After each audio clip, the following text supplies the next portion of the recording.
Hello, hello, hello. How's everyone doing today? Hope everyone's doing well, enjoying the summit thus far. We are so excited to be sharing this space with all of you. In this session, we will be introducing portraits, strategies, and lessons for teaching about the history of women in the United States, with a focus on drawing connections to the present. We seek to empower all of you by introducing you to new ideas for integrating art and civics that center stories of women. And at the end, you'll receive links to classroom resources, which we are very, very proud of. So I'll start us off. My name is Ashley Corin. I work at the National Portrait Gallery and the Smithsonian American Women's History Initiative. I am a Black woman with short cropped hair. I'm wearing glasses, and I am also wearing a dress that is a light shade of blue. Hello, I am Amy Trankel. I am a history teacher in Washington, D.C. public schools. I am a white woman with long brown hair and wearing a shirt that has navy with little yellow diamonds on it, and so excited to be here with you today.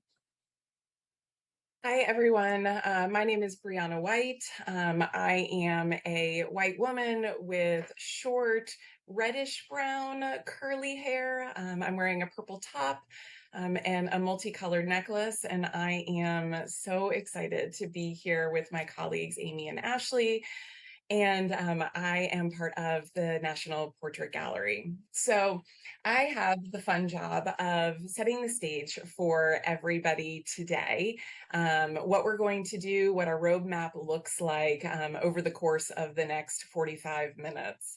So we're going to kick off in just a minute with a warm-up, a call to action, really what inspired this session. And then we'll spend a little bit of time talking about the elements of portrayal. And then we'll take a close look at two portraits in the Portrait Gallery's collection, one of Queen Liliuokalani and another of Shirley Chisholm. And then we'll begin to make connections between both of those portraits. And then we'll give you a little bit of time to think about creating your own portrait. And then Ashley, Amy, and I will discuss portraits that we, as well as other images that we've used with students in the past that we think are really rich. And then we will end our time with sharing some of our resources and then send you on your way for the next session. Next slide. So our goals today are, I admit, I think that they are pretty ambitious, but I know we can totally do it. We're going to utilize the elements of portrayal to develop skills for both observation and analysis of portraiture. These elements of portrayal are the visual clues that are found in portraits that help us tell the story of the image, as well as the subject within the portrait. We're going to learn about hidden histories of women in order to connect women's history to the broader US history. And we're going to examine the importance of sharing different historical perspectives with students. And then we're going to spend some time brainstorming ideas, introducing you to resources. Amy's going to talk a little bit about ways that she integrates women's history into the classroom as well, and additional ideas that Ashley and I have used with students as well. Next slide. So why are we talking about the importance of teaching women's history in 2022? Well, there are a bazillion ways to answer this question, but Amy and I are actually going to start with a story. So in January of 2022, Michaela Wells, who's a senior at Thomas Jefferson High School for Science and Technology in Alexandria, Virginia, wrote an op-ed for the Washington Post titled, "According to my US history textbook, women don't matter." So in this piece, she describes her advanced US history class textbook, in which there is a 20-page chapter on World War II. In the piece, she says, "As I read about President Franklin D. Roosevelt, the Pan American conferences, and the war's impact on society, I came across a paragraph creatively titled, 'Women.' Now, merely 100 words later, women were abandoned. And she said that she was bothered that the writers deemed 100 words sufficient for teaching students everything about women during that era. But she also said that what bothered her was her own lack of surprise. So I know that Amy also has read this op-ed. Amy, would you mind sort of sharing some of your initial thoughts after processing that article? Yeah, thank you, Ashley. And as a teacher, right, we want to make sure that our students see themselves represented in the curriculum and just making sure that we are telling the rich narrative of US history and to not present perspectives is really a detriment not only to our students, but to our curriculum and to our own histories. And so it becomes so important. So we want to, as teachers, make sure that we're so vigilant about incorporating particularly women in the curriculum and making sure that we present those opportunities as part of our civic responsibility and for students to be able to see that as part of their civic responsibility. Exactly. When women are omitted, you actually miss the entire picture, literally and figuratively. You're missing the entire picture. Exactly. Next slide, please. Thank you. So in order to move us forward and begin to frame our conversation about looking at portraiture, we all thought it would be best to start with these elements of portrayal. So as I said previously, these are visual clues that are found in portraits that help us tell the story of the image, of the subject, and sometimes even of the artist as well. So what you are seeing on the slide is a painting of Henrietta Lacks, created in 2017 by the artist Kadir Nelson. Now, Henrietta Lacks, she was alive from 1920 to 1951. So this is a posthumous portrait. And it's important to note very quickly who Henrietta Lacks is in order to be able to pull out some of these visual clues that we see in the portrait. So Henrietta Lacks, in the late 40s, in 1950s, she was undergoing treatment for cervical cancer. And while she was undergoing this treatment, doctors removed cells from her body without her consent. Doctors then discovered that these cells lived long lives and reproduced indefinitely in petri dishes. These immortal HeLa cells have since contributed to over 10,000 medical patents related to polio, AIDS, Parkinson's disease, and other conditions. So with a little bit of that background knowledge, in your mind as you're looking at this portrait, let's think about these 10 visual clues that we use in order to read portraiture. So first and foremost, hairstyle, right? I like to think about hairstyle and clothing together because both of those things will help us determine the era in which the person lived. And we can see that Henrietta Lacks has a really beautiful hairstyle with the curl under and then, the curl at the top. Clothing, great red dress, again, with the pocketbook that she is, sorry, not the pocketbook, but the book that she is holding just at her waist. We have to think about the expression and the pose of our subject as well. So expression is not just, are they smiling, are they serious, are they solemn, but it's also the directionality of the gaze. Where are they looking? So Lacks really is sort of looking up. And her pose is standing tall, right? We get to see most of her figure in this portrait. She is very much the focus. And then we always think about color. Color sets tone, color sets mood. It can give us a feeling when we look at a portrait. We can also think about color symbolically as well, right? Because, sometimes if you're using a red, it's going to have a different meaning than if you were using a navy blue. With artistic style, one can say that if you know the artist work, in this case, Kadir Nelson, that you'll be able to recognize his style of work. And I think that's definitely the case for Kadir Nelson's work. Scale.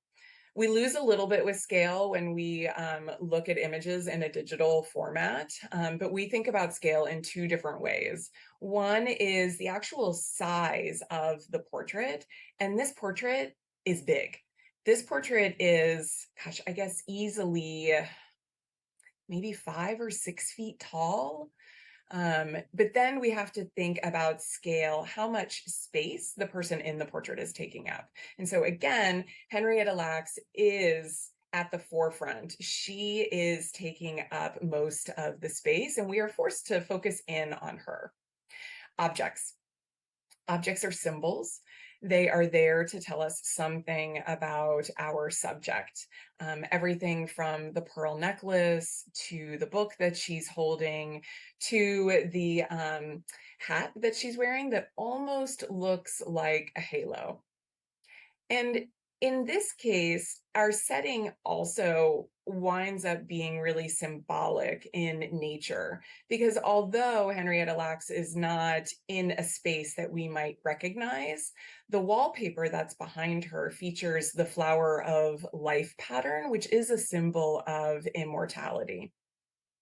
And then lastly is medium. This portrait is oil on linen.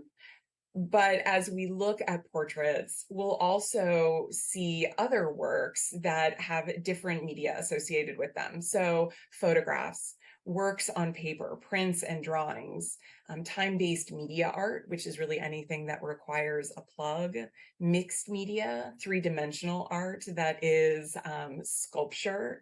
So keep all of these elements of portrayal really in your toolkit. And so we will use these with our close looking to think about how we can tease out these observations in order to analyze portraiture.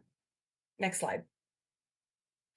So in order to frame the conversation that we are going to have about Leeloo Kalani and Shirley Chisholm, and then the pieces that are coming after that, we're going to use a Harvard Project Zero thinking routine.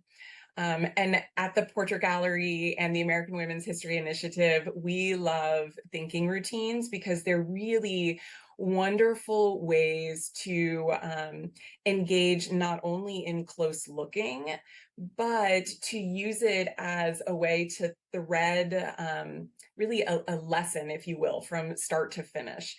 And that's how we're using see, think, make, discuss in this setting. So we're using the C to talk about the two portraits individually of Queen Leeloo Kalani and Shirley Chisholm. The think piece is when we're going to bring together the two portraits and start to make connections.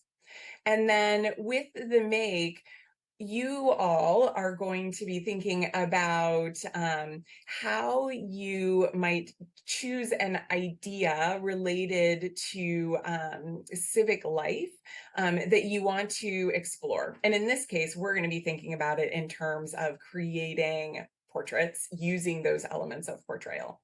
And then lastly, we'll discuss some of the ideas that we have related to portrait creation, and then other ideas related to integrating women's history into the classroom.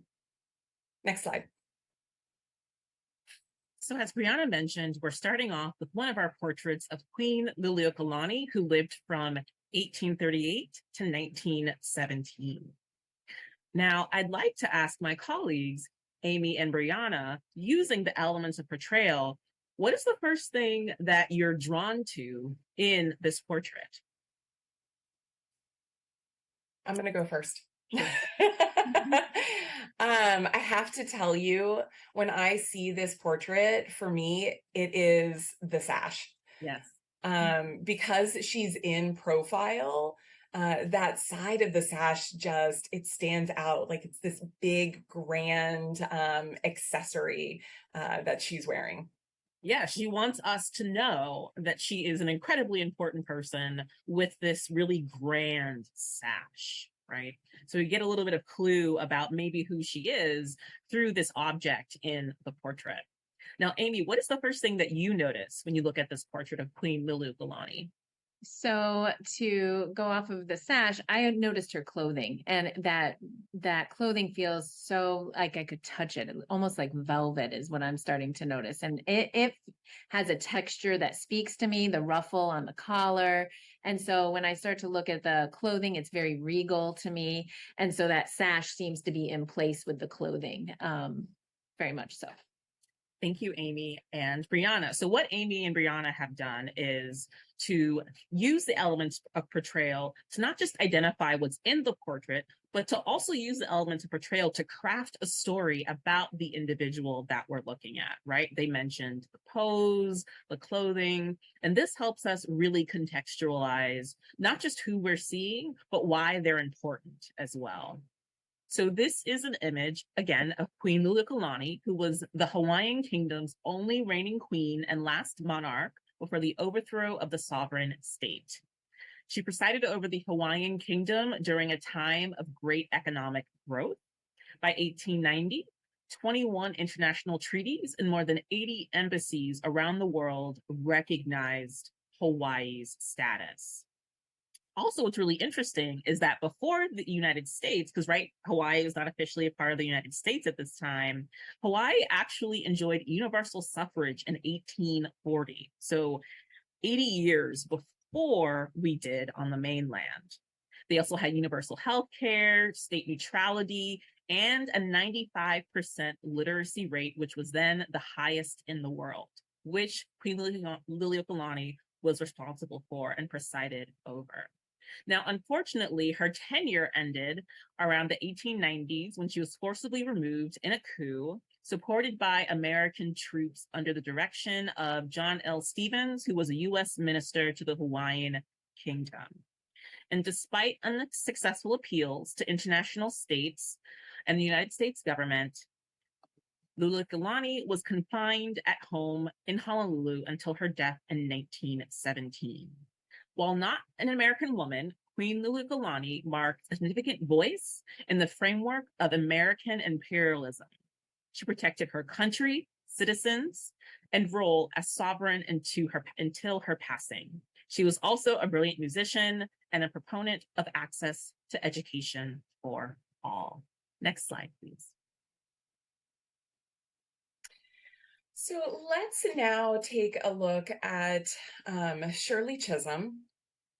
And Amy and Ashley, what are your initial observations about this portrait? And right, we can think about the elements of portrayal as well as some of the observations that we even made with Queen Liliuokalani. What are you noticing right off the bat? Well, for me, I'm noticing that she's in action. Her hands are moving. She's looks like she's talking. And so there's this level of engagement that immediately brings me into this portrait because I'm noticing that she's in the moment. Excellent. Excellent. Yeah. And it's so different for what we think of as formal portraiture, right? Where somebody is almost like Queen Liliuokalani, right, with her side pose and her hands resting over each other. There is this in action moment, which I think takes us away maybe from a traditional definition of portraiture, but still a portrait. Ashley, what are you noticing? I'm noticing again clothing. So one of the things is how these people are dressed and how they present themselves. She's very crisp and clean and chic in this sort of white power outfit with, the matching earrings, and her hair is coiffed. She's a very put together woman, and that's what I noticed through the use of jewelry and clothing. Yeah. So both of you are continuing to use the elements of portrayal, right, to pull out these observations about this portrait of Shirley Chisholm, which happens to be called Unbought and Unbossed. It is a poster, and I love posters as teaching tools. I think they are incredibly rich because they are ephemera and they were meant to be seen in the moment that they were created. And so the fact that we can now, 50 years later, take a look at this poster and look back, it allows us to connect past to present, which I love. So Shirley Chisholm, she began her professional career as a teacher in New York City, but she quickly turned to public service. She first served in the state's General Assembly from 1964 to 1968. And in 1968, she became the first Black woman elected to the United States Congress. So there she became an outspoken advocate for civil rights. She protested against the Vietnam War. She was also a co-founder of the National Organization for Women. And obviously because of that, she was an ardent supporter of women's issues. Now, this particular poster was used in her 1972 run for the Democratic Party's presidential nomination. Although she was ultimately unsuccessful, Chisholm inspired many with her message about unification, creating national conversations about a place for African Americans and women in the executive branch and as commander-in-chief. Now, I always say that having the contextual information, having the backstory of a portrait is critical to understanding the image because it allows us to take the conversation one step further. So with this context, what more can we say about this poster, as well as maybe what sorts of wonderings does it allow us to consider? This is for you, Amy and Ashley. I kind of wonder who she's speaking to in this portrait, Brianna. She's very focused on whoever she is speaking to, and she seems very passionate about what she's talking about. Yeah, it's this idea that if we could know what was happening just before, right, this photograph was taken and turned into this campaign poster, or what's going to happen right after us, it allows us to tell this bigger story, right? That thread.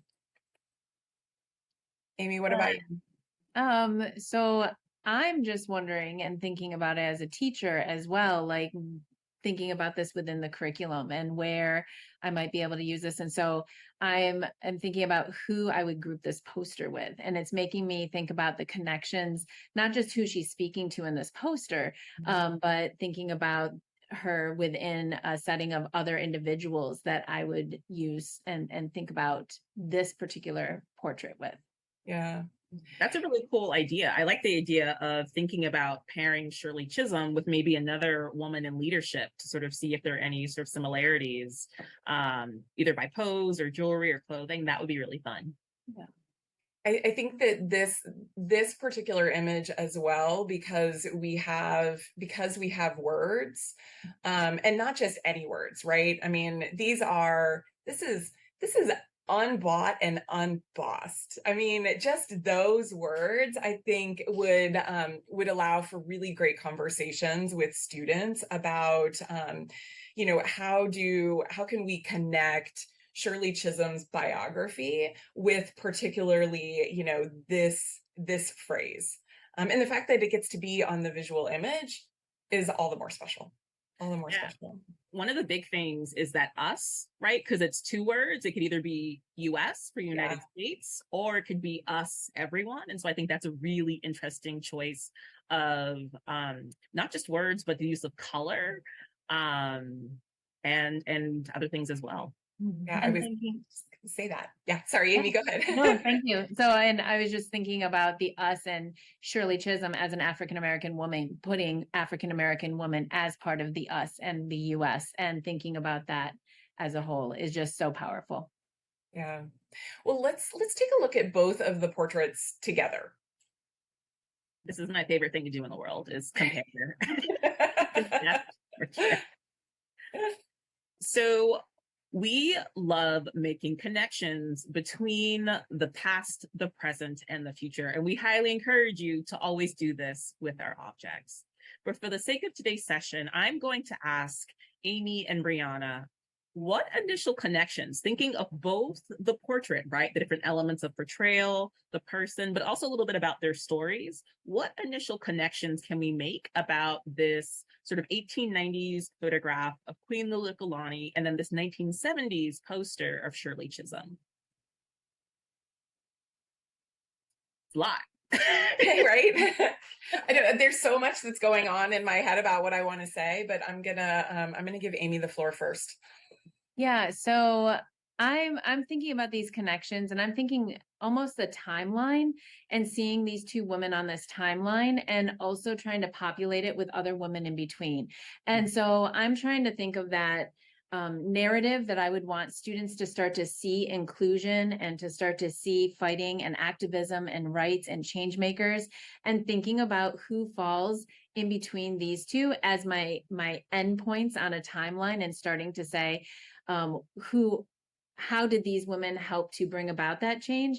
And I starting to also then extrapolate, even if we were to take that timeline a little bit longer and say, who else would be on it? So I see these two as change makers, and I see both of them as advocates for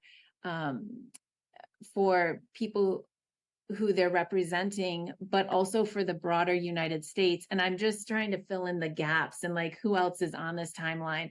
And so my connections is taking what they've done and also filling in with who else is on that timeline. And so powerful women, and thinking about the characteristics and what each of them exudes and what they bring to the table and who else is there as well.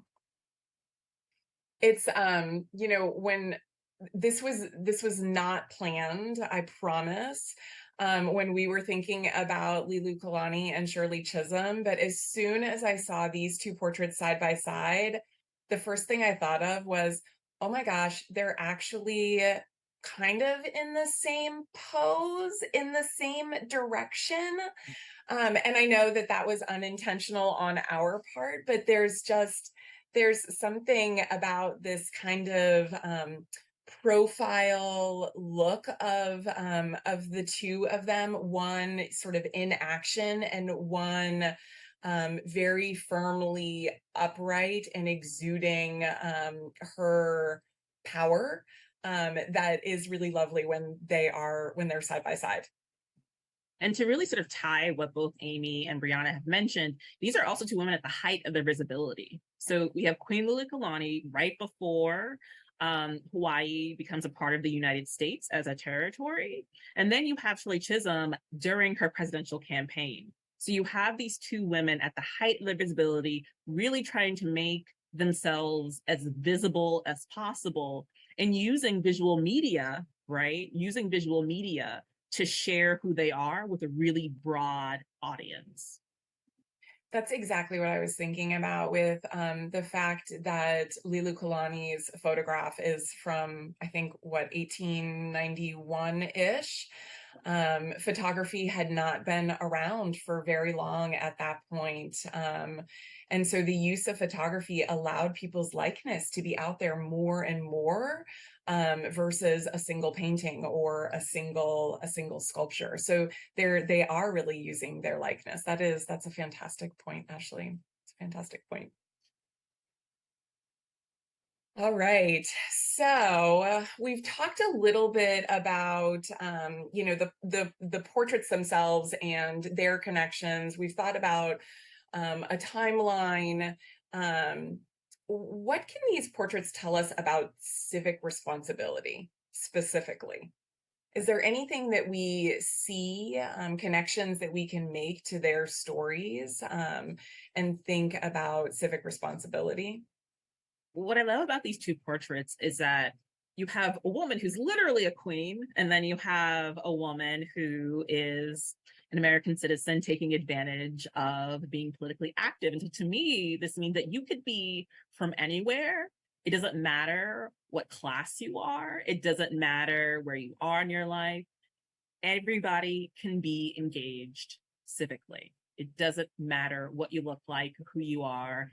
Anybody can be engaged civically if you have the passion to do so. I love that. I also love that students can start to see themselves represented in these particular selections. And so I think that comes back to our article that we opened up with, but also then for students to be able to see themselves and to say, I can also be that change maker. All right, next slide. It's time for our audience to do some things. So we're going to ask you to explore your own thoughts with our make, and for you just to take a few minutes to think about if you were to brainstorm a portrait of yourself or someone you admire as a change maker, what would your portrait look like, or what would that portrait look like? And using those elements of portrayal as a guide, think about particularly the setting, particularly objects that you would include, particularly the pose. What are those choices that you would make? How do you want to be represented or represent that change maker?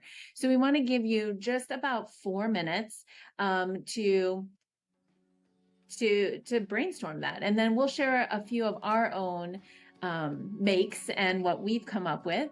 But please take a few minutes just so that you can have that moment for reflection and start to think about what this looks like from also a student perspective and starting to integrate this at the teaching level.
right, we'll come back together. And next slide, please. So just wanted to hear a little bit from everyone about what they chose for their particular portrait.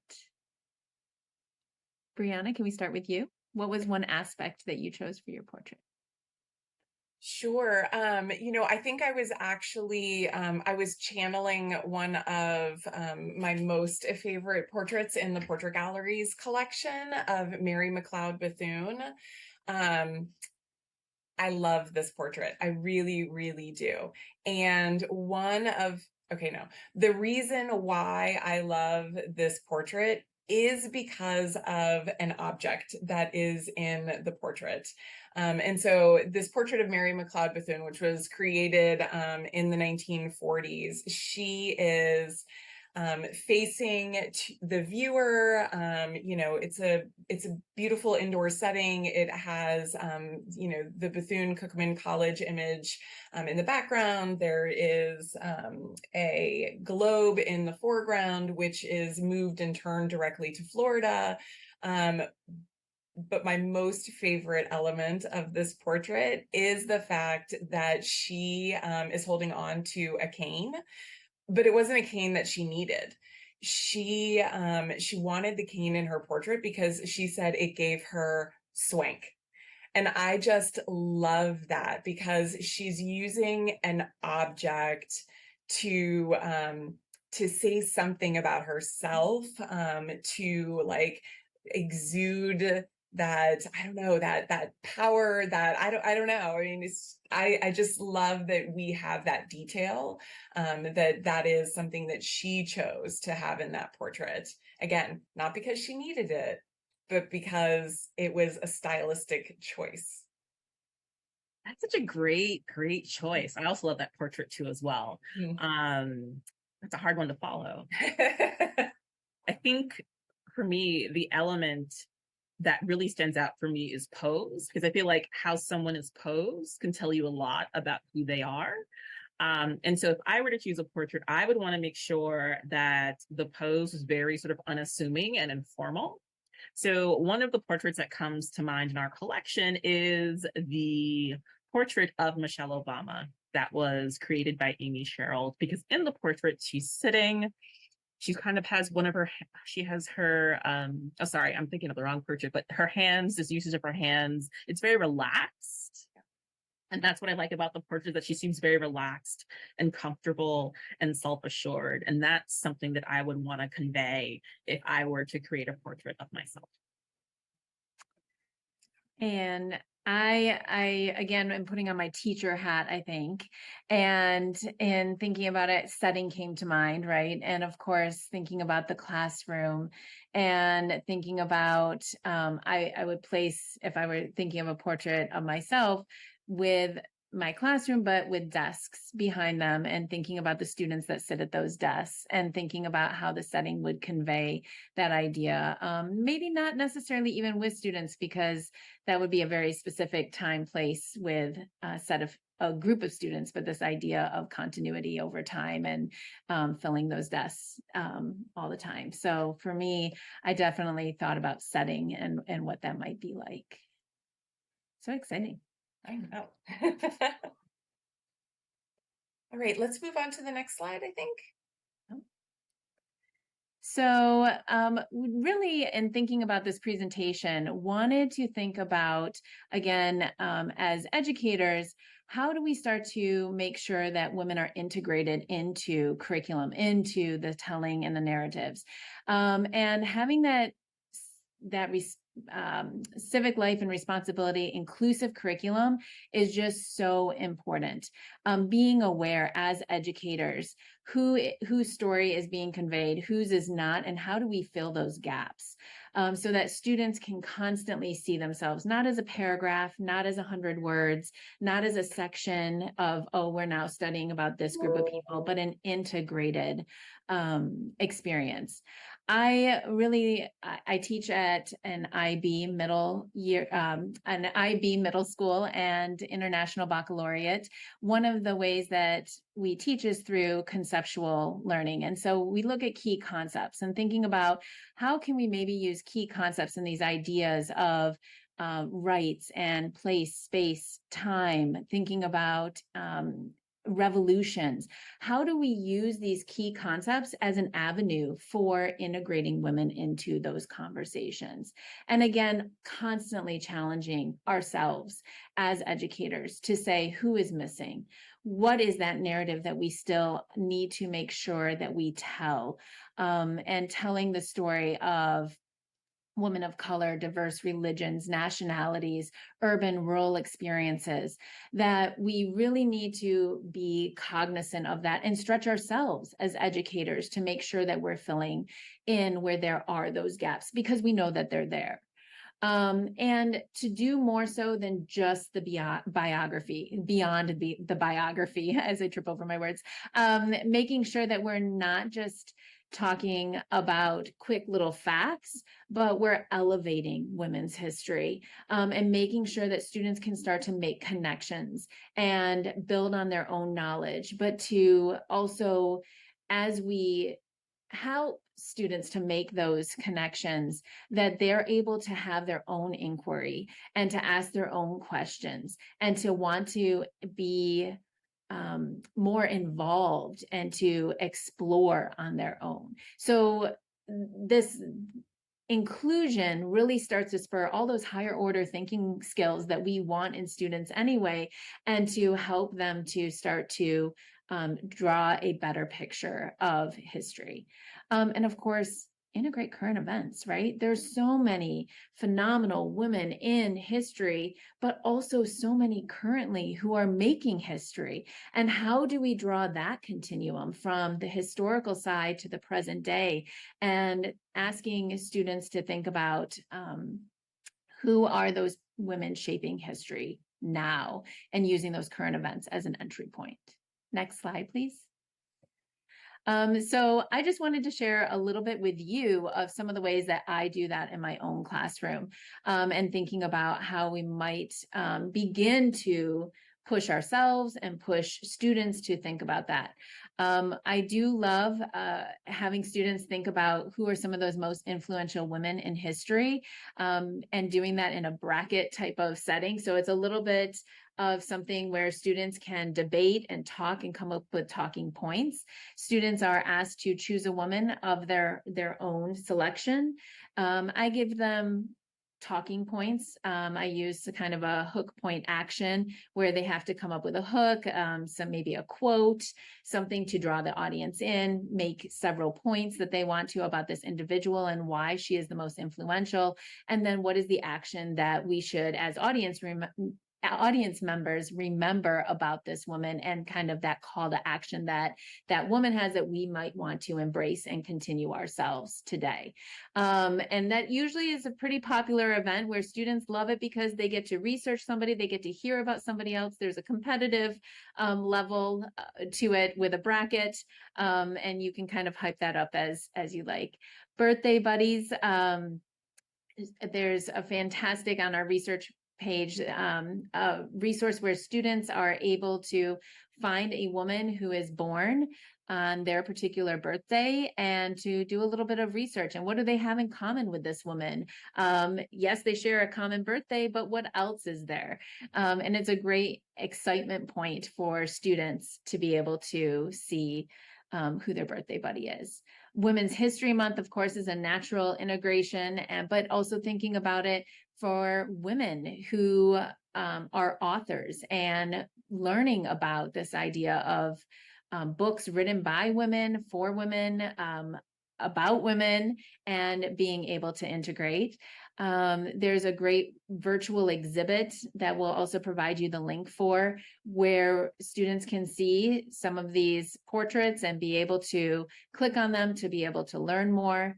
Of course, we love at the Smithsonian Learning Lab investigations, and having either you build one out for women that students might be less informed about, or have students build their own of a learning lab, and to be able to put their own collection of women together that they want to showcase or highlight in a particular era or in a particular accomplishment arena, and to think about that.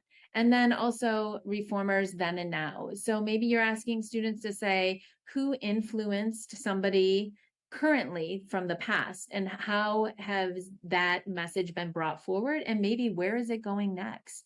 Ask students to make their own portraits of these individuals, and to think about how these women might talk with each other.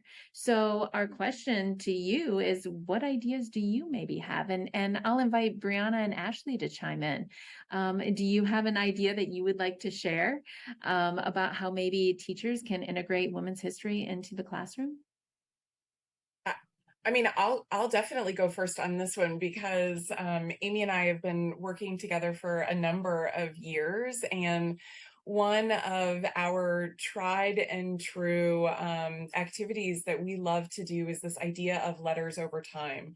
So to take a woman from history, let's I don't know, I'm going to pick Sojourner Truth, and have Sojourner Truth write a letter to someone in the present day. Let's pick Stacey Abrams, and then have Stacey Abrams respond back to Sojourner Truth. So this idea of asking questions of each other, of reflecting on the past, as well as reflecting on the present, enabling to make those connections across time. That is one of my favorites. Mine too, Brianna. Yeah. And Ashley? Yeah, I'm a huge fan of making playlists. So I'm thinking of two ideas, either creating a playlist inspired by these women's stories. But what I'm also thinking, Amy, is because we know Shirley Chisholm ran for president, maybe you choose her campaign song. Maybe there's a song in history that would be a great fit for her story and her mission and her vision that would be great for her to use during her campaign. And music speaks so much to students, right? They're so eager to jump in. So thank you to you both. Yeah. Next slide. So to finish up, we wanted to share some of the resources that we're making available to you for our session. The first is a Learning Lab collection, which is it's an educational platform created by the Smithsonian where you can create collections. So the first is a collection that the Portrait Gallery has created around Women's History Month. So it is a highlights and a who's who of women in our collection, along with some thinking routines, some Project Zero thinking routines that you might use to be able to engage with those portraits. The second is the Portrait Gallery has created a very in-depth curriculum guide about expanding roles of women. And so that resource is available for you as well in the resources section. Ashley? So we've got two. The first is Coloring Our World, which is actually a digital coloring book featuring women throughout history that you can print. We also have a couple of copies available if you'd like us to send you some. And then the second is myself, along with a number of my Smithsonian colleagues, have created these conversation kits on different women in history. Brianna and I, along with our friends at the Asia Pacific American Center, created one on Queen Lulukalani, and it includes a biography, supporting questions, primary and secondary sources, along with facilitation strategies. So please check those out. I have just so enjoyed this time with both of you talking about resources and integrating women's history. Thank you both. Thank you. Thank you so much. And thank you all for joining us.